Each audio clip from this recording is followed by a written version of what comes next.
Olá, seja muito bem-vindo.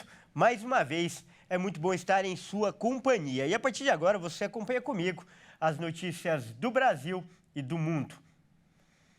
E olha só, o Supremo Tribunal Federal suspendeu o vínculo de emprego entre os motoristas e as plataformas de aplicativo. A decisão foi do ministro Alexandre de Moraes. Ele negou a existência de vínculo empregatício entre motoristas e aplicativo de transporte, anulando o veredito do Tribunal Regional do Trabalho da Terceira Região de Minas Gerais. A Justiça Mineira havia reconhecido a relação de serviço com a Cabify, uma empresa de serviços de transporte privado. Essa foi a primeira decisão da Corte sobre o assunto. Segundo o ministro, a relação entre o motorista de aplicativo e a plataforma de serviço é análoga à do transportador autônomo, uma vez que o motorista tem sua própria afiliação e mantém uma relação comercial com a empresa de aplicativo. Moraes acrescentou ainda que o STF já definiu que existem vários tipos de contrato de trabalho, além da estrutura tradicional da CLT. E as empresas de aplicativo se enquadram nessa diversidade. A estimativa é de que 1 milhão de brasileiros trabalhem atualmente para plataformas de aplicativos, como motoristas ou entregadores. E olha só, a Petrobras anunciou que vai protocolar um pedido para que o IBAMA reconsidere a decisão que proibiu a exploração de petróleo na foz do rio Amazonas. A estatal alega que cumpriu todas as normas estabelecidas pelo Instituto e se compromete a atender novas exigências. Segundo a Petrobras afirmou em nota, o pedido de reconsideração será protocolado ainda nesta semana. A estatal adiantou que apresentará medidas de segurança adicionais para o trabalho de exploração de petróleo próximo à foz do rio Amazonas, além daquelas que já constavam na primeira solicitação. Um dos itens será a adoção de ações, se comprometendo a melhorar o cuidado e a prevenção com a fauna local.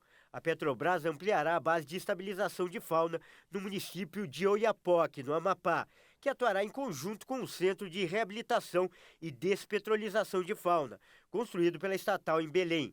A companhia lembrou que a distância entre o centro de Belém e o local da perfuração foi um dos temas de atenção destacados pelo IBAMA na sua avaliação que recusou a licença. Por isso será feita a ampliação da base de atendimento. O campo de exploração pretendido pela empresa tem potencial de produção de 14 bilhões de barris de petróleo e está a 175 quilômetros da costa do Amapá. O secretário executivo do Meio Ambiente, João Paulo Capobianco, disse que o pedido da Petrobras havia sido negado pelo IBAMA porque não foi comprovada a segurança ambiental do projeto, mas que isso não impede que o processo evolua. E atenção a esse número. O Brasil tem 1 milhão e 50 mil pessoas em situação análoga à escravidão. É o que aponta a estimativa do Índice de Escravidão Global 2023, que foi divulgado nesta quarta-feira em Londres. Em números absolutos, isso coloca o país em 11º lugar entre 160 países, atrás da Índia, 11 milhões, China, 5 milhões e 800 mil, Coreia do Norte, 2 milhões e 600 mil, Paquistão, 2 milhões e 300 mil, Rússia, 1 milhão e 900 mil, Indonésia, 1 milhão e 800 mil, Nigéria, 1 milhão e 600 mil, Turquia, 1 milhão e 300 mil, Bangladesh, 1 milhão e 100 mil e os Estados Unidos com 1 milhão e 100 mil escravizados. Porém, o principal ranking da instituição é o que analisa a prevalência da escravidão em relação ao tamanho da população, o que aponta a gravidade do problema em cada país. Nesse caso, os 10 primeiros são a Coreia do Norte, com 104 milhões e 600 escravizados por 1.000 habitantes, Eritreia, 90 milhões e 300 mil, Mauritânia, 32 milhões, Arábia Saudita, 21 milhões e 300 mil, Turquia, 15 milhões e 600 mil, Tajiquistão, 14 milhões, Emirados Árabes Unidos, 13 milhões e 400 mil, Rússia, 13 milhões, Afeganistão, 13 milhões e Kuwait, 13 milhões de escravizados.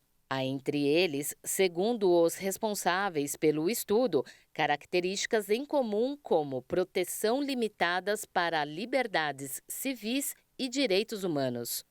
A Walk Free estima que o Brasil tenha 5 escravizados para cada 1.000 habitantes, localizando-o no grupo com média-baixa prevalência, mas ainda distante de países como a Finlândia com 1.400.000, o Japão com 1.100.000, Irlanda com 1.100.000, a Bélgica com 1 milhão, Dinamarca, Suécia, Holanda e a Alemanha 600.000 respectivamente cada, e Noruega e a Suíça 500.000 cada.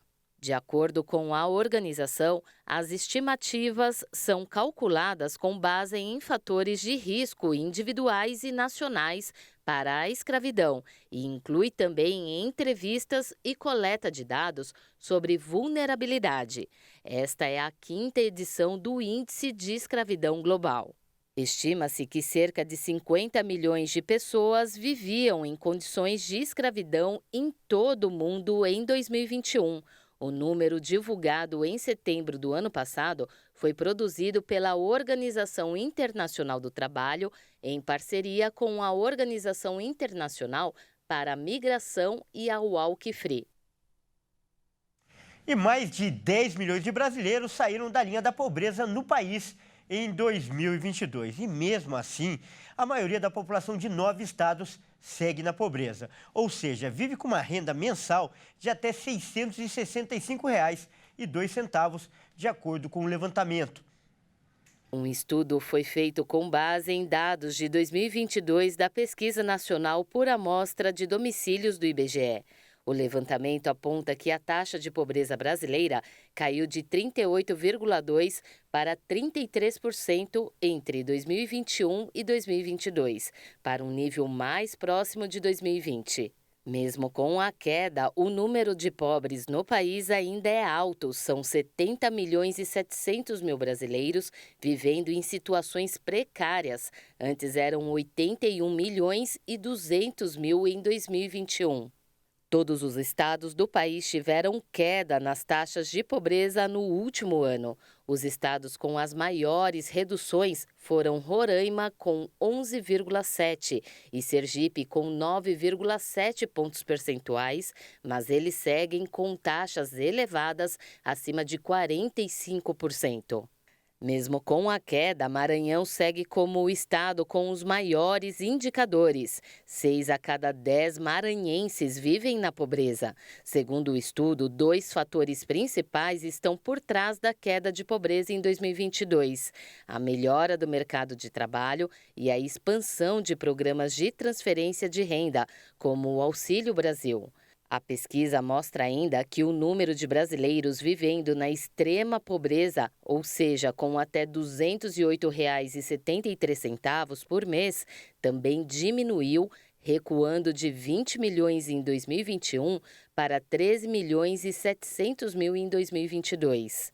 Isso significa que no ano passado, 6,4% da população vivia nestas condições. O pico também foi em 2021, com 9,4%. Mas o estudo destaca que, mesmo com a queda em 2022, os números também são considerados altos e os dados apontam que os indicadores continuam elevados de forma geral. A queda do ano passado fica ainda mais evidente porque 2021 teve a taxa de pobreza mais alta dos últimos 11 anos. De acordo com dados divulgados pelo IBGE, no final do ano passado, a pandemia da Covid-19 fez disparar a pobreza no Brasil.